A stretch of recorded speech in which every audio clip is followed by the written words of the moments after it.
किया गया। महिलाओं को सम्मान देने के लिए जहां एक तरफ शौचालय बनाए गए तो वहीं उनके स्वास्थ्य का ध्यान रखने के लिए उज्ज्वला योजना से भी उनको जोड़ने का कार्य किया गया। हर एक वर्ग का ध्यान प्रधानमंत्री जी के द्वारा रखा गया। जहां देश में मंडल कमीशन को संवैधानिक दर्जा देकर पिछड़े वर्ग के लोगों को अधिकार देने का काम किया गया, तो वहीं ऊंची जाति से आने वाले गरीब लोगों के लिए भी 10% आरक्षण देकर उनको भी मुख्य धारा के साथ जोड़ने की सोच प्रधानमंत्री जी की रही। अनुसूचित जाति से आने वाले लोगों को सम्मान देने के लिए डॉक्टर बाबा साहेब भीमराव अम्बेडकर जी से जुड़े हुए जितने स्थल रहे, भले वो उनकी मऊ में जन्मभूमि हो या चैत्य भूमि हो, नागपुर में उनकी दीक्षा भूमि हो या लंदन में जहां उन्होंने शिक्षा हासिल की, या दिल्ली में जहां पे उनका निवास रहता हो, उनको पंच तीर्थ के तौर पर स्थापित कर दर्शाया कि प्रधानमंत्री जी समावेश की सोच के साथ आगे चलते। मुस्लिम वर्ग से आने वाली महिलाओं के लिए ट्रिपल तलाक जैसे कानून को हटाने की बात हो, ये तमाम निर्णय दर्शाते हैं कि किस तरीके से प्रधानमंत्री जी ने हर क्षेत्र, हर वर्ग को अपने साथ लेकर चलने का प्रयास पिछले 12 सालों में किया। इन्हीं 12 सालों में जितने विवादित मुद्दे थे, भले वो धारा 370 की बात हो, भले वो राम मंदिर निर्माण की बात हो, उसको भी प्रधानमंत्री जी ने लागू कर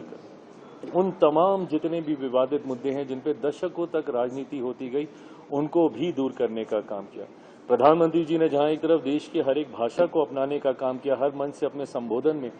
उस देश की, उस राज्य की भाषा को अपनाने का काम किया, उस राज्य की वेशभूषा को अपनाने का काम किया, भले वो गमछा हो, वो साफा हो, पगड़ी हो या पाग जो हमारे यहाँ बिहार में, मिथिला में हम लोग पहनते हैं, हर चीज को उन्होंने उतनी ही खूबसूरती से अपनाने का काम किया। खाद्य प्रसंस्करण मंत्री होने के नाते जब प्रधानमंत्री जी ने अलग अलग व्यंजनों को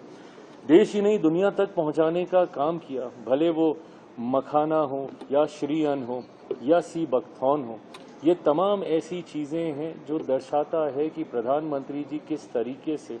गांव और शहर की दूरी, भारत और दूसरे देशों में विकास की दूरी को कम करने का कार्य पिछले 12 सालों में निरंतरता में करते आए हैं। यही कारण है कि आज पूरा एनडीए परिवार उनके साथ मजबूती से जुड़ा हुआ है। मैं खुद पिछले 12 सालों से मेरे नेता, मेरे पिता आदरणीय रामविलास पासवान जी के नेतृत्व में हम लोग इस गठबंधन का हिस्सा बने और पिछले 12 सालों से निरंतरता से न सिर्फ हमारा ये रिश्ता मजबूत रहा, बल्कि एनडीए गठबंधन का दायरा भी धीरे धीरे बढ़ता जा रहा है। कहीं और राजनीतिक दल इस गठबंधन का हिस्सा बने, उसका कारण सिर्फ और सिर्फ प्रधानमंत्री आदरणीय नरेंद्र मोदी जी, सबको एक साथ लेकर चलने की उनकी सोच, सबको परिवार की तरह उनके सुख दुख में उनके साथ खड़े होने की सोच ने ही उनको आज देश के सर्वोच्च नेता की श्रेणी में सबसे आगे उनको खड़ा करने